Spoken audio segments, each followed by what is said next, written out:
오늘 추가 확진자 소식부터 전해드리겠습니다. 어제 오전 9시와 비교하면요, 41명이 추가됐습니다. 대구, 경북 지역에서만 40명입니다. 어제 제가 마지막으로 전해드렸을 때 기준으로, 그러니까 어제 오후 4시 기준으로는요, 추가 확진자는 36명이 더 늘어난 겁니다. 서울 종로구에서도 1명이 확진 판정을 받았습니다.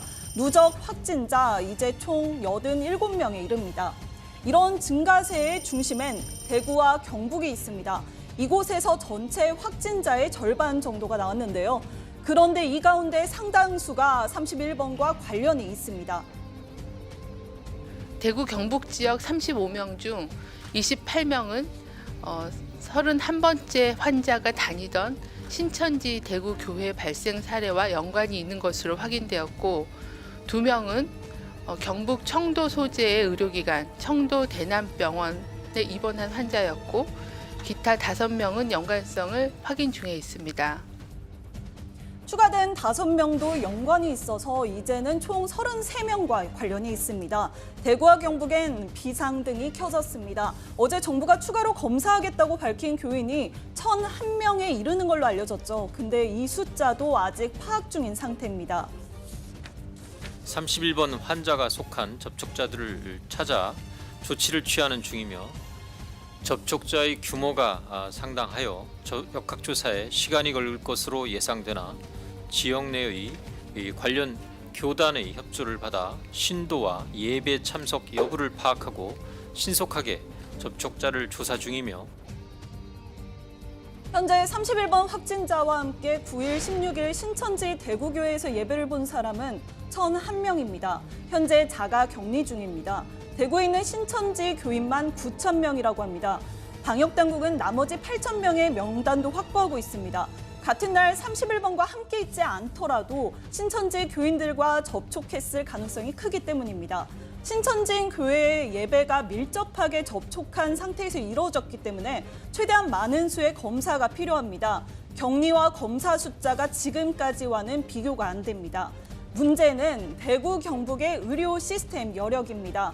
과연 이런 확산세 감당할 수 있느냐의 문제입니다. 어제 권용진 대구시장은 이렇게 호소했습니다.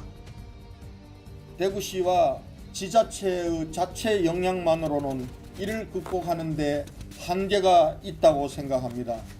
중앙정부 차원의 특별 대책단 파견, 필요한 욕폭조사 및 의료 관련 인력 지원, 음압병실 확보. 일단 격리 치료할 음압 병실 수가 바닥날 수 있습니다. 이 음압 병실은요, 기압의 차이를 만들어서 공기 중에 있는 바이러스를 병실 밖으로 못 나가게 잡아두는 시설입니다. 바이러스 확산을 막는 데 매우 중요한 이유입니다. 그런데 대구, 경북에 있는 병실이 65개뿐이고요. 병상은 8개밖에 없습니다. 확진자는 48명이나 나왔는데요. 게다가 이런 병실이 코로나19 환자의 전용도 아니고 다른 질환 환자들도 쓰고 있습니다. 갑자기 늘어난 확진자에 대구 의료원은 이미 꽉 차기도 했습니다. 이런 상황에 정부는 대책을 마련 중입니다. 확진된 환자들은 우선 대구의 음압 격리병상으로 이송하고 인근 지자체의 격리병상도 활용하여 치료를 받을 수 있도록 조치하고 있는 중입니다. 그리고 감염 경로를 조사할 역학조사관도 부족합니다. 역학조사관은 확진자가 어떤 경로에서 감염이 됐고 또 어떻게 움직였기 때문에 어떻게 전염될 우려가 크다, 이런 거를 조사하는 임무를 가지고 있습니다. 신속히 움직이고 빨리 결정해야 후속 조치가 제대로 이뤄지는데요. 그런데 대구에 있는 역학조사관 단 2명입니다. 이미 신천지 대구교회 교인 중 31번 확진자와 같이 예배를 본 사람이 1,001명. 이 중에서 벌써 증상이 있다고 답변을 한 사람이 90명입니다. 확진자가 늘수록 접촉 경로를 따지는 경우의 수도 기하급수적으로 늘다 보니 이 경로를 파악할 역학조사관 턱없이 부족할 수밖에 없습니다. 언제 갔는지가 진술이 불명확하거나 카드 사용 내역이 없거나 이렇게 되면 하루 종일 뒤져야 됩니다. CCTV를 한번 보시면 얼마나 그 지루한 작업인지, 그럼에도 불구하고 놓치는 것이 없기 위해서 얼마나 긴장하고 봐야 되는지. 질병관리본부도 부족함을 인정하고 관련 기관들에서 인력을 확보하기로 했습니다. 무엇보다 환자를 돌볼 의료진이 부족합니다. 대구 의료원의 경우 음압병실에 환자를 돌볼 감염내과 의사 단 한 명뿐입니다. 확진자와 접촉한 의료진이 자가격리에 들어가는 상황이 이어지다 보니 인력이 계속 줄어들 전망입니다.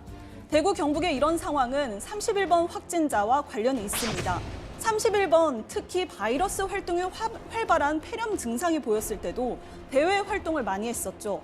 특히 사람들이 밀접한 교회 예배에도 참석했기 때문입니다. 그런데 사실 이 31번 확진자 대체 어디에서 감염됐는지 아직도 미스테리입니다.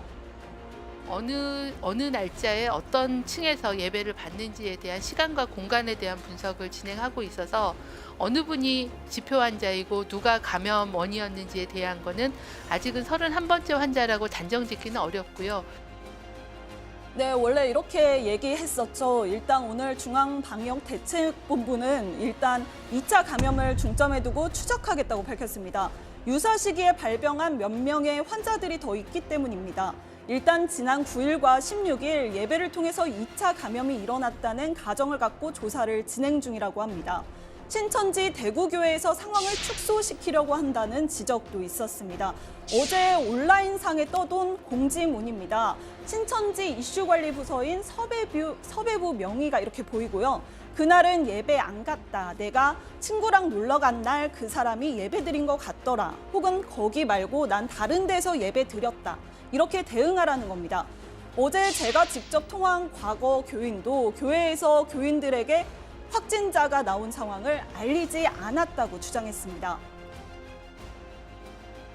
네, 그 안에 뭐 식구들하고 통화를 해보니까 거의 뭐 안에 식구들조차 모르고 있더라고요. 이제 방송에 나오고 난 뒤인데도 그만큼 인터넷을 못 보게 하고 신천지인들도 모르더라고요. 방송에 나왔는데도 불구하고. 네, 신천지 대구교회 관계자는 일단 해당 공지문에 대해서 이렇게 해명했습니다. 청년회에 그냥 일반 교인이 써서 돌린 거라고 말을 했습니다. S, 즉 신천지에 다니는 걸 부모가 걱정하는 경우에 대비해서 이렇게 하라라는 지침에서 알린 거라고 합니다. 또 사실 파악을 늦게 했다는 점에서 해당 교회에서 교인이 9,000명이나 되기 때문에 확진 사실을 알고 나서는 바로 모두에게 알리기 어려웠다고도 설명했습니다. 앞으로의 상황 어떻게 해야 할지 안에서 전문가를 불러 자세히 얘기해 보겠습니다.